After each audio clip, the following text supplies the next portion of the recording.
খোঁজ রাখে বললেও আসলে সে রিনুকে ইমপ্রেস করার জন্য এইসব করেছে। অন্যদিকে শচীন এবং অমলও চলে আসে হায়দ্রাবাদে। তারা এখানে একটা ছোট্ট রুম নিয়ে ভাড়া থাকে। ওদিকে রিনু তার বান্ধবী কার্তিকার সাথে তার ফ্ল্যাটেই থাকবে, যেখানে নিহারিকা নামে আরও একজন মেয়ে তাদের সাথেই থাকে। একই শহরে যেখানে রিনুরা খুবই ভালোভাবে তাদের দিন কাটাচ্ছে, অনেক মস্তি মজা করে টাইম পাস করছে, সেখানে শচীন এবং অমল রোজ স্ট্রাগল করে চলছে এই ছোট্ট রুমে থাকতে। তার উপর রোজ রাতে অমল তার গার্লফ্রেন্ডের সাথে কথা বলার জন্য শচীন ঠিকঠাক ঘুমাতেও পারে না। রাতের অসম্পূর্ণ ঘুমটা পূরণ করতে শচীন কোচিং ক্লাসেই ঘুমিয়ে পড়ে, তাও আবার নাক ডেকে।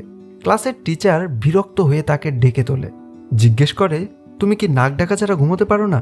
শচীন বলে, হ্যাঁ পারি। টিচার তাকে আবার ঘুমিয়ে পড়তে বলে। যেমন স্টুডেন্ট তার তেমন টিচার, আর কি।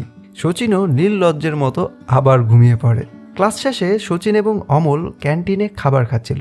শচীন জানায় চেন্নাই থেকে তার এক বন্ধু কল করেছিল, সে ইউকেতে যাওয়া পর্যন্ত এখন চেন্নাইতেই ওই বন্ধুর সাথে থাকবে। ঠিক তখনই সেখানে আসে তাদের টিচার। কথায় কথায় টিচার তাদেরকে ইনভাইট করে